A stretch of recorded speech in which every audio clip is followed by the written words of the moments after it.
Can you hear us? Yes. Yes, perfect. Yes. Welcome to this R&D Unplugged session. Today it's our own Ignacio who's presenting. The meeting today is being recorded, just for your information. I'm asking everybody not to interrupt Ignacio until he's finished and keep the questions for the end. Thanks a lot. Ignacio, over to you. Okay, hi everybody. Hi everyone online. Sorry for people online about the delay. We had to troubleshoot a bit. So I am Ignacio. I am a research fellow here at the Learning Planet Institute until tomorrow. I've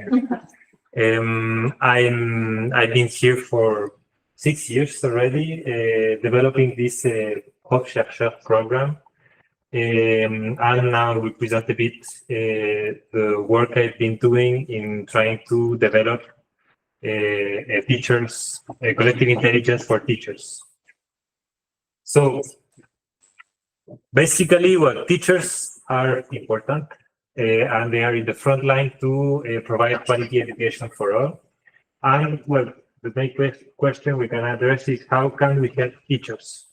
So there is this first idea that thanks to academic research, meaning research done in universities, teachers could be inspired to identify best practices in their classroom.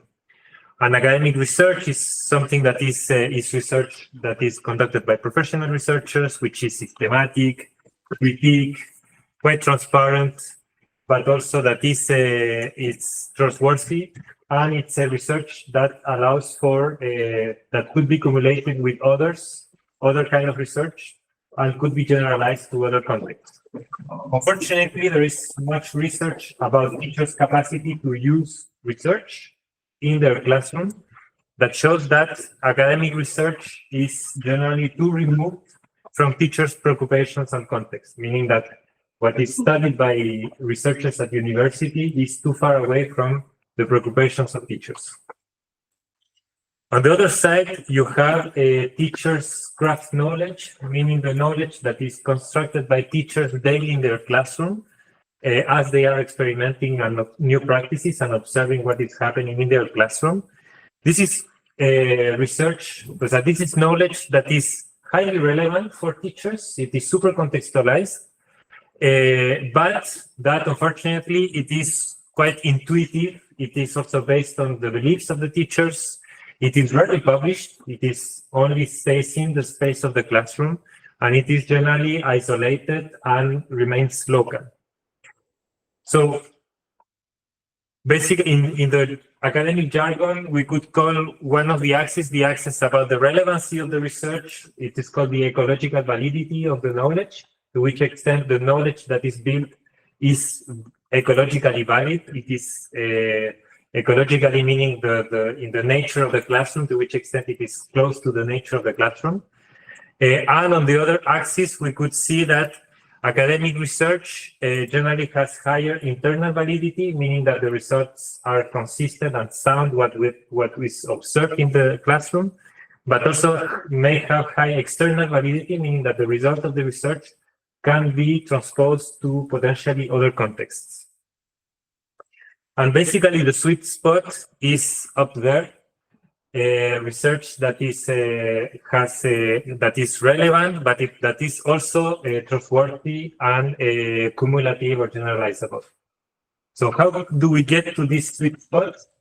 That is also called in maybe the jargon the brokered knowledge, brokered between research and practice. So one, it is by having researchers doing more research in collaboration with teachers. And we have all this movement of developing research practice partnerships in which researchers will go and find teachers and develop together research projects. But what I've been developing is another way to get to this sweet spot, is starting from teachers' craft knowledge and trying to increase this daily knowledge developed by teachers, increase its trustworthiness and its capacity to be cumulated. So why did I choose this way of getting to this sweet spot? Basically because every day you have millions of teachers that are experimenting practices, and each classroom could become a research lab, and each teacher could become a researcher. So if we are able to orchestrate these teachers collecting intelligence, we could then embrace all the local specificity and diversity of teaching problems and solutions. So that's the kind of objective or the vision of this project. To do so, we developed this Profs-Chercheurs program. I kept the term in French because the translation teachers as researchers is something that is a bit known in the literature with other way of talking about things, so I keep the French term. The objective is to orchestrate teachers collecting intelligence to build professional knowledge. It's composed in three main components. First, it is a participatory research. It is a framework for participatory research for teachers, basically engaging teachers into providing feedback on common challenges they are faced. Secondly, it is the creation of communities to facilitate the engagement in such a participatory research. And third, also the development of an online platform to distribute the efforts and to mutualize the efforts of teachers and to publish the results to benefit the community. So the participatory framework for research we developed for teachers, it is highly inspired from citizen science, meaning how to make the fact of doing research accessible for people that don't have a research background. And here we start basically from an individual teacher who has an individual problem in his or her classroom, who to address this problem do things to address this problem, and then who may observe if it works or if it doesn't in his or her classroom. And we guide this teacher to transform this into a research project. It's an action-based research project in which this individual problem becomes a challenge. A challenge, it's this research question entitled how to, for instance, how to address disruptive behaviors in my classroom.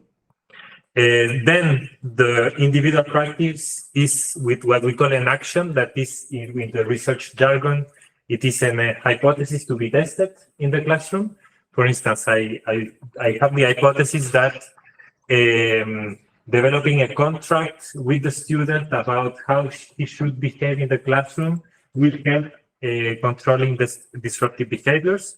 And then I observe what happens. I develop an experimental protocol in which I would, for instance, observe the student and the amount of disruptive behavior he would have at the beginning of the year. Then when I will implement my action, implement my hypothesis, and I will follow up the amount of disruptive behaviors and hopefully observe a decrease. And then I can produce a feedback that is a result from an empirical study I conducted in my classroom. So this is how to increase the process, to increase the trustworthiness of teachers' knowledge by using research lenses, starting from the development of a question, the ideation of an hypothesis, of an experimental protocol, and the collection of data and providing a feedback. But then we have from this individual research process, the idea is to go to a collective research process in order to increase the capacity of this local knowledge to be cumulated with others. So basically we start not from one teacher, but from a group of teachers that are maybe confronted to similar problems, that may try the same or different actions to address this problem, and in each of these contexts they may observe if it works or it doesn't. And basically we create communities of teachers, groups of teachers that share a common concern, a common context. We run workshops to have these teachers working together to define common challenges, then to define for these common challenges to identify possible shared strategies, shared hypotheses to be tested, and then to go into the field in each of other contexts to provide this feedback. And once we have maybe several feedback from the same kind of actions, but in different contexts, we are accumulating knowledge, and we could then synthesize this accumulated knowledge to identify maybe some actions that seem more that seem better address a challenge in one context than in another, for instance. And so to build this, we have communities of teachers, and in fact, we train people to become facilitators to create these communities and to run this kind of workshops. And we have this online platform for all the communities to work on the same challenges, even if they are not in the same place. So some key numbers from the 5 years of experience. So we have trained more than 100 facilitators. They have created 23 communities, a bit everywhere in France, a lot in the south in Occitanie, but we have touched most of French departments. More than 700 educational professionals have subscribed to the program since the beginning. There's more than 900 workshop hours that have been conducted, and more than 150 challenges that have been created in the platform. So meaning more than 150 problems, shared research problems. And we also have some yearly inter-community events in which we gather people from different communities to share their problems and to advance in their research. It is a format that has revealed highly adaptable. It has been used by teachers from primary school, secondary school, higher education, but also vocational training, adult education, so all the sectors of education. Also including a great variety of stakeholders, so you have not only teachers, but also communities that include teachers, school principals, district managers that will work together on the same challenge, some communities that have included parents, educational psychologists, but also we have communities of the people from the same category that are not teachers. For instance, we have a community of school principals that are using the same methodology to address their problems as school principals. And also, the methodology has been used for a great variety of themes, going from emotions, critical thinking, classroom management, AI, of course, well, and and also teachers' professional development, etc., etc. This is an example of an inspiring feedback from Mireille, who is a bit of one of our heroes in the program. So, for instance, she developed this challenge: how to adapt teaching practices for students with difficulties in reading. And basically, her experimentation was based on the coloring of that is a practice that is highly used in primary school, in coloring some letters in the text to facilitate the reading of the students, and also having that letters in French. There's many letters that you don't pronounce when you read, hiding a bit these letters using great colors. And what she did is that for a particular student, she gave this text colored and not colored, and she was measuring the fluency score, basically the number of correct words read by minute by this student. And her conclusion after doing this over a couple of weeks and collecting such a data, it is that colorization does not significantly improve reading speed. On the contrary, reading is slower with colorization, but it does result in slightly fewer reading words. So basically, what is quite nice with this feedback, it is that it is not a super strong opinion on, yes, this should be done, but it is a more nuanced opinion backed with data when it works, but not that much because, etc., etc.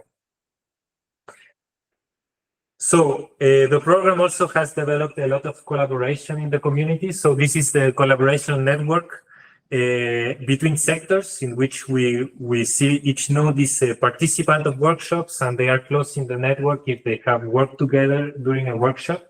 And so we can see that, in fact, the program has developed some intersectorial collaboration between teachers of primary school, secondary school, and higher education that normally never happens. This looks amazing. Very nice, no? It's a project. But, and now it's the bad part of all of this. But so, We have been created more than 100 challenges since the beginning. And the idea, the philosophy of the program or its vision, it is that for a challenge, there is maybe several actions that could be addressed. And in order to develop this collective intelligence, you need for each action many feedback that are provided by teachers in different contexts to produce this synthesis. Unfortunately, for 152 challenge, we only have 33 feedback produced, and a maximum of 5 feedback on the same challenge, and a maximum of 3 feedback on the same action, and 0 synthesis after all these years of efforts. So why? So this is the Swiss cheese model for teacher engagement in collective intelligence. So basically, there is many moments in which teachers, many hinders to the engagement of teachers in this collective intelligence. First, if teachers don't have time, then they cannot join and you cannot produce relevant knowledge. Second, if teachers don't have a research stance, meaning that they are don't see their classroom as a research lab, they will not produce trustworthy knowledge. And third, if teachers are not able to reduce a bit the complexity of education to realize that they are sharing concerns with others, then they cannot produce knowledge that could be cumulated across contexts. And when we have teachers that are engaged in all this, then you can in fact produce relevant, trustworthy, and cumulative knowledge. So let's start from the first layer. In fact, producing research takes time, of course, and research is not part of teachers' working schedule. Teachers, they prepare lessons, they evaluate students, they do administrative tasks, and they do classroom. And they don't do research. It's not part of their working schedule.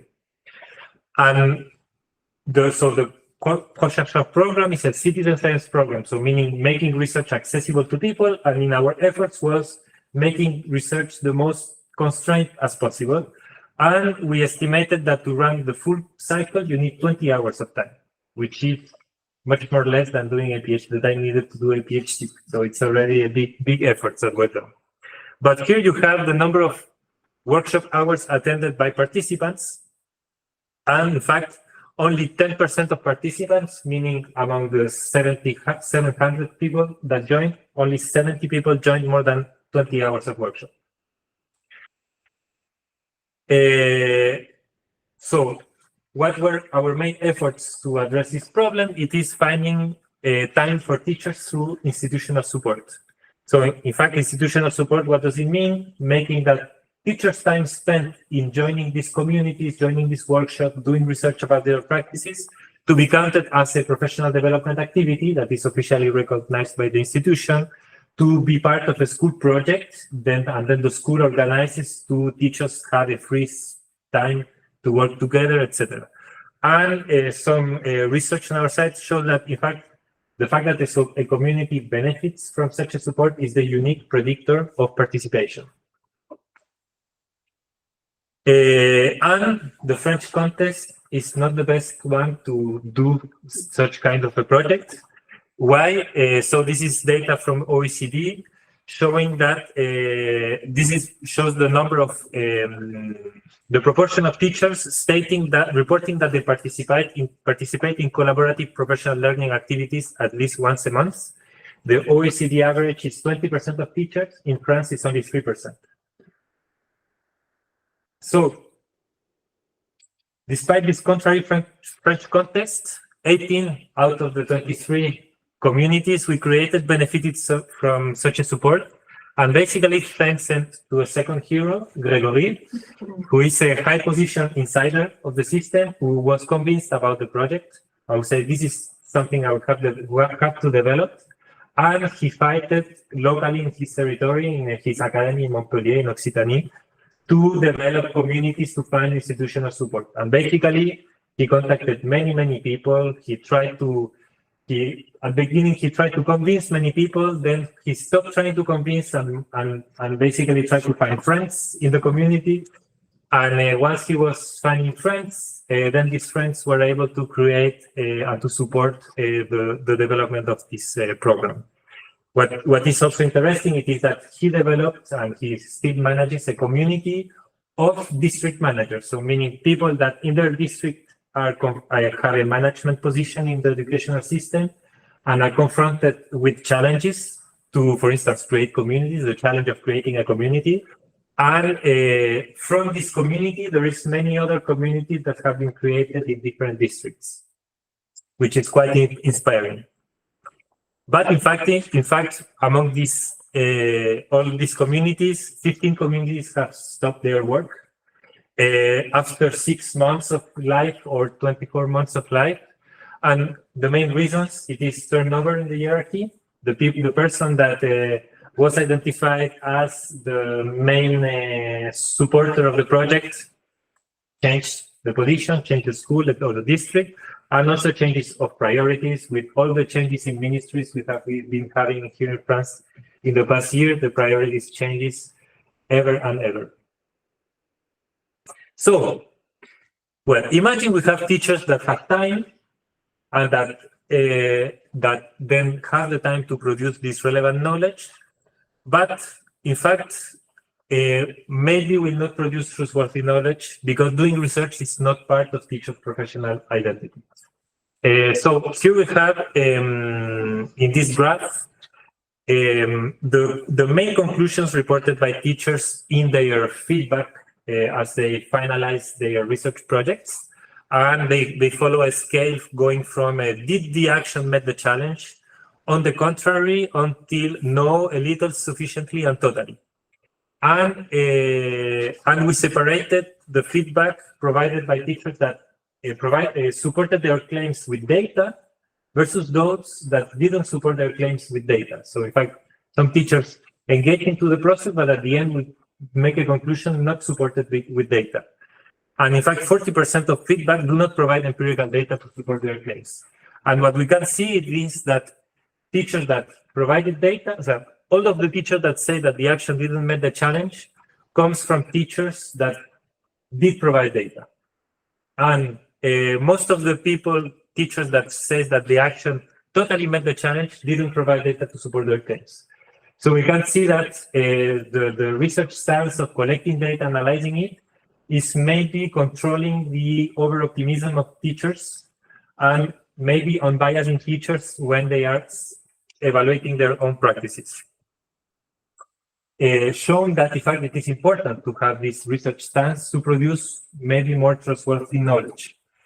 And basically, we observed a lot of disengagement at the data collection stage. Many teachers are very happy in sharing challenges with others, sharing their problems. They are very happy in ideating solutions and actions to address their challenges, but then when it is time to go to the classroom, collect the data about their action, and then reporting back, they are generally quite disengaged.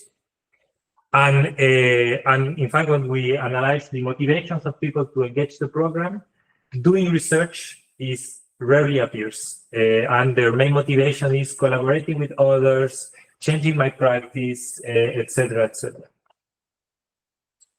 And what is also quite frustrating, it is that teachers disengage in this data collection process, even though it is themselves who decided what to experiment, themselves who decided what data to collect. There was a lot of work done concerning the feasibility of data collection in their context, etc. It is not that we came as researchers with a big protocol. They defined their own protocol, what they considered that was interesting to them, and at the end they disengaged. Sorry, I'm changing. Now I'm going to the bad side. Okay. So one way to support the research stance of teachers, it is having a supporting practitioner research thanks to academic research. So one, it is having academic researchers in the loop. And in fact, there is some teachers of our program that were interviewed by other researchers and showing that, and they said that they were expecting help from academic research in the Profs-Chercheurs program. And we have a couple of examples of, well, one is a community run by Plin, who is now a doctor since 2 weeks ago, on teaching critical thinking. Also, there is one community that identified a researcher that in one community in Montpellier that identified a researcher, a specialist in the same topic that lives in Montpellier that could join a workshop and work together with the teachers. But well, the problem is how you create this matchmaking, how you scale up such a matchmaking between teachers and problems and research experts. What are the motivations for researchers to join such a project and to contribute to teachers' work? And also, what are the power relationships that could be created and that could affect the bottom-up philosophy of such a project? The second way we're trying to support practitioner research, it is thanks to access to scientific literature. So we have developed guides and templates for teachers to find, read, exchange about scientific literature. In particular, we say how that there exist some platforms that, of course, they shouldn't access to, but that provide free access to all papers like Sci-Hub. But we, of course, say to them that they shouldn't access to it while it provides them all the access to the articles for free. And basically, then we invite teachers to back their research by a state-of-the-art they would create from the literature. But well, of course, again, the question of teachers' time. Do teachers have time? Already, they don't have time to engage in such a collaborative research process. Less time they have to go read articles on complex topics that are developed by researchers. And another question is that can we find researchers or publish articles for all of the challenges that are treated by teachers? For instance, there is a challenge how to help students to find an internship. Are there academic researchers that have worked on this topic? I'm not sure. So really practitioner topics that for researchers is not a priority, so you don't have experts in the field. You may not have experts in the field. And well, this may help improve the quality of research, but it doesn't solve the problem of motivation in doing research. And well, the third barrier for teachers' engagement in collective intelligence is the fact that we have not been able to reduce the complexity of education in this project. So, as I said, there is a maximum of 3 feedback for the same action, while we would need more feedback to have this kind of synthesis to identify which action is promising in which context. And so here in this graph, we show the cumulative number of challenges as new people join the program. And at some point, we would expect that the challenges that new teachers meet were already identified by people in the past. So we should have some of saturation curve in which, as new teachers join, there is no need to create new challenges in the platform. But this graph, every year I compute this graph, and at some point I say, yeah, maybe we're going to the saturation, but no, it continuously increases and no saturation exists. Why? Many reasons. First, well, we have ever-evolving societal challenges. AI brought a couple of 3 or 5 new challenges about teaching in the era of AI. Also, the situation of migration with Ukrainian migrants brought also some specific challenges. COVID at the time when this project was created was also a source of several challenges. But well, also a big problem, it is that how to define a challenge at the right level. Not to be too broad, to be precise. It shouldn't be too broad to be precise. And it shouldn't be too. It's a challenge that is maybe too broad to be precise, and it's unfortunately also too specific to be shared. So some examples: how to adapt teaching for students with special needs. This is too broad to be precise. Another example from the platform: how to manage students with special needs or with problem behaviors while improving their well-being through the creation of a close relationship with families and other stakeholders. So it is too precise for others to say, yeah, this is my challenge. And in fact, why these kind of challenges appear? When I'm observing the dynamics during workshops, when you put teachers together to work together and define challenges, you see that maybe, so they have to do compromises to find common topics. And sometimes the compromises lead to something that is too general. And other times these compromises lead to some Frankensteins, in which you have to put a bit of each other to create a common challenge. And also, we have seen in the community a difficulty to embody the idea of a commons. They will see a challenge in the platform, and they will say, yeah, but in fact, my challenge is slightly different to the one that is published. I don't really agree with this term, so it's not my concern. And they wouldn't feel like modifying the challenge that was created by someone else, when the idea is to have a kind of a common database of shared challenges. And then also maybe some other problem is that the platform needs to be navigated, and what are the right keywords that teachers should use to identify the right challenge according to their problem. That's also a possible problem. Some of the kind of solutions we were thinking: should we put more moderation? As in Wikipedia, you have this level of moderators, etc. We were thinking of developing a kind of editorial committee to see the new challenges, to see if they are developed at the right level, etc. Should we also maybe fix one challenge and put all the efforts on one challenge to make sure many actions will be developed for that challenge and many feedback? But well, this goes against the philosophy of a bottom-up project, in which we are open and we engage people through their own preoccupations. So, take-home messages. Each teacher has a lot of relevant knowledge that could benefit others, but this knowledge remains often local and based on beliefs. We developed this program for teachers collecting intelligence to accumulate trustworthy knowledge about their profession. And there are too many teachers that are lost in this Swiss cheese. Does it really worth the effort continuing? Some discussion points. What is the purpose of this project? Is building new knowledge. But in fact, slowly the purpose has been moving to the professional development of teachers, which would benefit mainly the people participating in the communities, and not the idea of the publication may benefit all the teachers that could access the platform. Some research show that we have little or no effect of participation in teachers' sense of efficacy, to which extent they feel capable of managing disruptive behaviors in their classroom, etc. But maybe we should work on other kind of indicators to see what is our effect.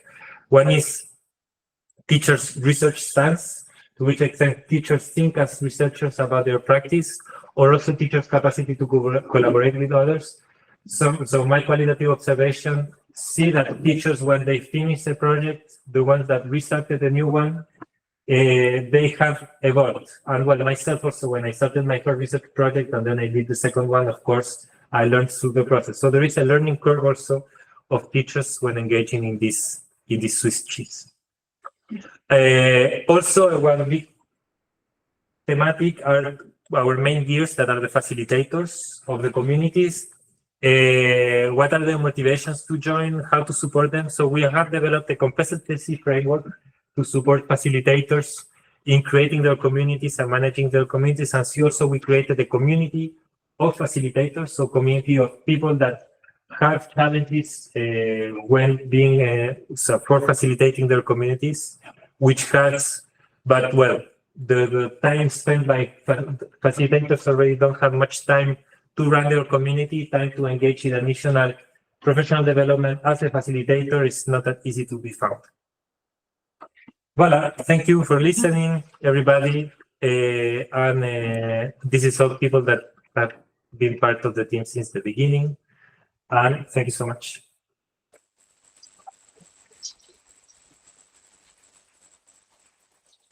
We have the floor for questions, including online questions in the chat, but first from the room, maybe.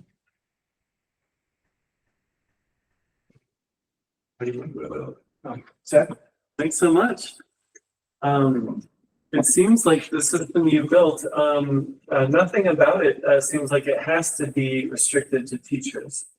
So I'm wondering, in any kind of organization or group, what's the structure it should have that it could benefit from the same thing that you've built for teachers? Yeah, so these are discussions that we have been having here since several years, how we do this X as researchers, and in X put whatever you want. And yeah, so there are many things that that would be needed for. So basically, I think it is exactly the same kind of barriers that should be surpassed. Let's say, do the organization leave time to the individuals to be spent in doing research? I've been talking with some people in companies and saying, well, in fact, we don't really need our employees to do research. We need them to, we only need to give them the solutions they need for their problems. And it's more interesting just to raise the problems, and then with the consulting experts finding the solutions to their problems. So is there a do the institution wants to provide time to these people? Then how to do the people strengths or develop a certain research stance about their own practice is exactly the same topic.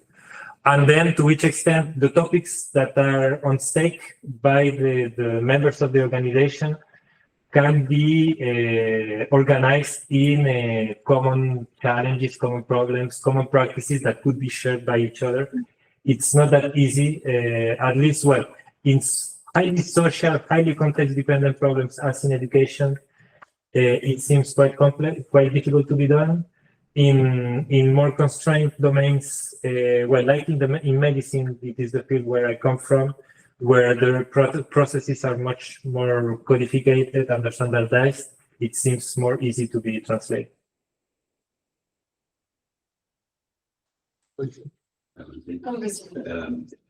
Thank you very much, Ignacio. A series of research by OECD just after COVID, 1 year and a half, 2 years after COVID, was looking at what were the true ways for education system to resist such a crisis. And the number one key factor across many others was the ability for teachers to collaborate. We have examples of Finland and Estonia, if I remember well, my project. So when you go through all your results, you're a bit harsh with yourself, because I don't know. And I can understand that the production of real good research and knowledge is not there, but measuring the practice and helping French teachers or others to collaborate together and address challenge, isn't there a lot of positive things that you could get out of this? Thank you, Olivier. No, yes, there's a lot. It's been too long. I'm in France, so I am very pessimistic about things.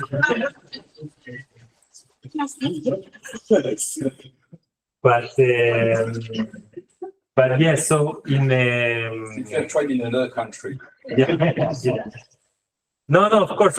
I think that for instance, the 3% of teachers that are actively engaged in collaborative professional learning, we have helped to increase a bit this percentage. And then if there is sound evidence that in fact this collaboration in teaching staff improves teachers' capacity to address crises like COVID, also improve their practices, then yeah, we can be happy about it. Yes. Plenty more, but I think But that was I was saying the shift between the purpose of producing knowledge versus teacher professional development. That it wasn't my initial purpose, at least when I developed the program. Hi, thank you so much for the presentation. It was really well put. When you started the presentation, the first question that came to my mind was, do teachers have the time? And then you moved on to the part that teachers don't have the time. I've worked with a lot of teachers in the past, and one of the things they constantly mentioned was just not having the time or the energy to do anything beyond what is strictly in their job description. So I really like the idea of a community building thing, because if you can build a community and you can actually network teachers who are facing the same problems, it would be good to have research practices also instilled, but I think that support from the community itself can make a change. So this is really nice. One question I did have is, in the beginning, you mentioned that one of the challenges that could be is disruptive behavior in the classroom, and an action could be having a contract with the student. Did it actually work? Do you know if this actually happened? So in the platform for that exact same challenge, we have a nice example of a feedback that let me find the contract. I will maybe find it and you will can see maybe this one. So this is from Alexandra. And then when you go to the conclusion, basically she says that it contributed a little. So this is one example, it's very context dependent. Well, so there is a lot of research suggesting that this is a good idea.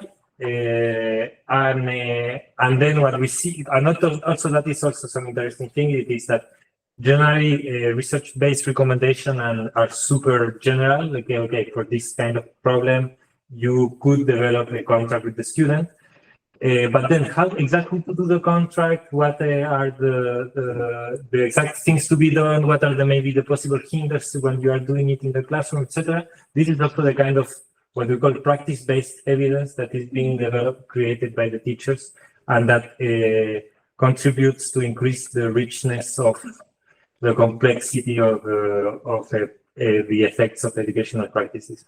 Yeah, because it's a really good idea, since it also puts the idea of agency or autonomy to the student to stick to it. Yeah. But yeah, that's it. Thank you.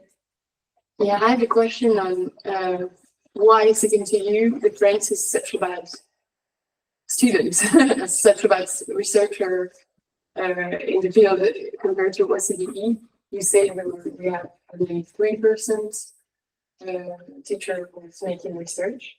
No, of joining a collaborative professional learning. Yeah. So why is that? So why the French culture is not allowing football to be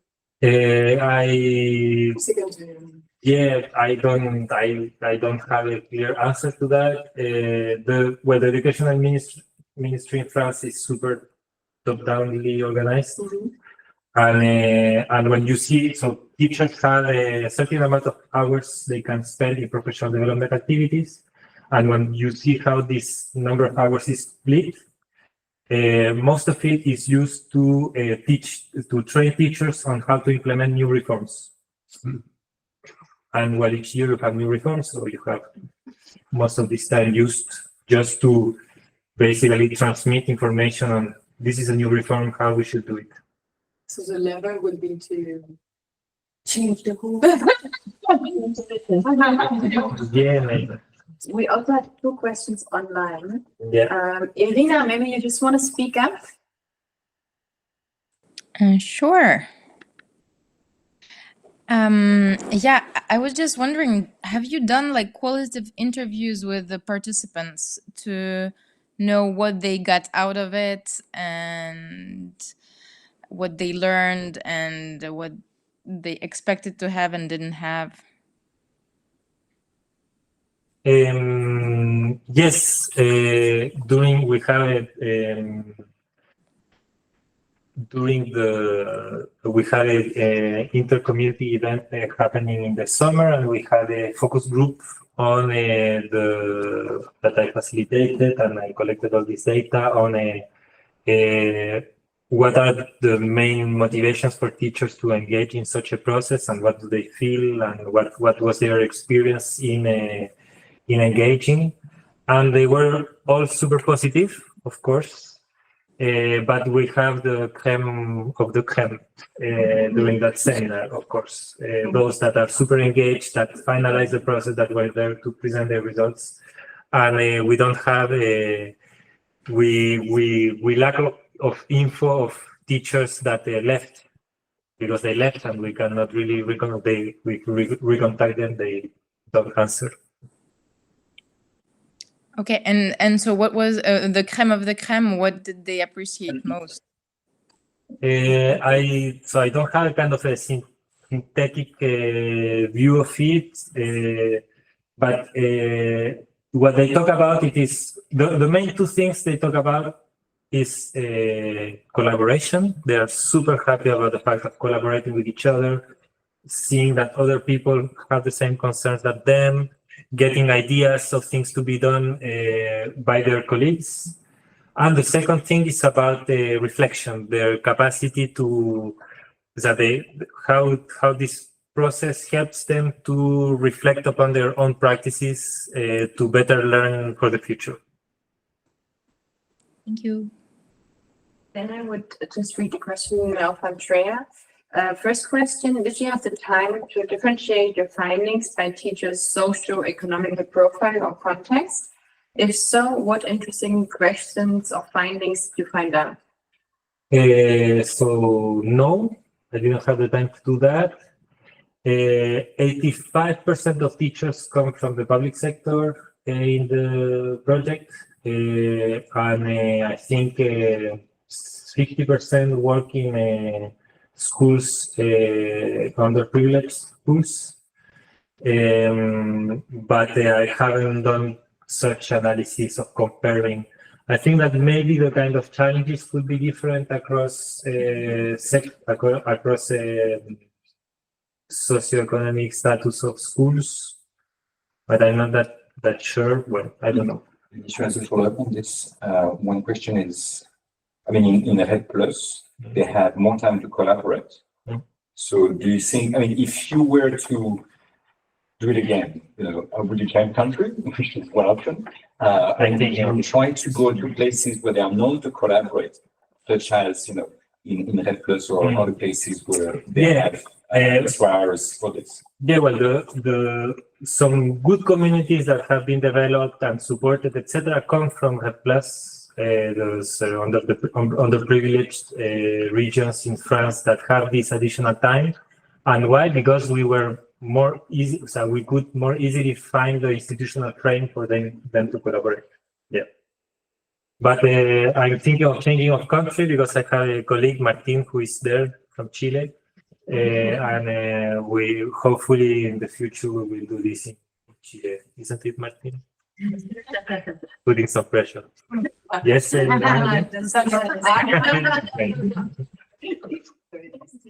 Thanks, Ignacio, for your talk. You said that one problem was to be able to, so that not all challenges that were proposed by teachers were could be matched to research that exists already, but probably many of them can. So my question is, did you try at some point to match the challenges that were proposed by teachers with research that already exists and try to bring together researchers and teachers that are interested in the same topics to collaborate? No, so what we did it is to develop an activity to help teachers go and find the literature on their topic. And I have some, yes, I don't have the Distance. The distance with the experiments on this with this regard in terms of to which extent teachers were able to find something that was relevant to their topic. And Plin, yeah, Plin, do you want to say something to this? Plin is the best position to answer this question. Well, we haven't on a systematic at the level of teachers as researchers, but as Ignacio mentioned before, the idea of creating the collaborations between teachers and researchers has been done, especially in the community dedicated to teaching critical thinking, which I facilitated. Well, I was mostly asking, well, I was both a facilitator and a researcher in a way as part of the community. So in our case, it was a bit special, but I think the answer is no, we haven't tried to match that in general, and that's a pity, but it does take time, and I'm not sure to what extent just leaving teachers doing it would be enough. But I think it would be great to try to do that. But in my case, when I try to invite researchers to join, the program seems not to interest them, which I think is a pity. But there's also a question of culture in research. Researchers also don't have time. And so, yeah, I think it's an open question of how we can facilitate the connection between both communities. Yeah. I mean, it's related to the same topic because in some ways I'm not surprised they're having a hard time to really engage with research because I feel like engaging with research is hard. It's demanding, and if it's not part of your, if you don't see immediately the reward that it can give you, then I feel like it's really something that people won't really, maybe might be lazy to engage with because it's like, oh, I have to do this, I have to actually be methodical about my observations. So I'm wondering, I mean, I know that in citizen science also, for example, the collaboration with researchers is something that is really motivated to the participants themselves, just because they get a lot of knowledge from the researchers, but they are not, they are researchers, but they're not asked to really, I mean, I feel like that collaboration is a really motivating factor in people engaging with research. Yeah, but then the question is about the relation of powers between teachers and researchers with relationship with the research that is addressed. If we had the situation in which teachers were basically saying, yeah, but we need now a research that is expert to tell us what to do. And this is, at least the philosophy of the project is more empowering on the side of the teachers rather than just being consumers of the expertise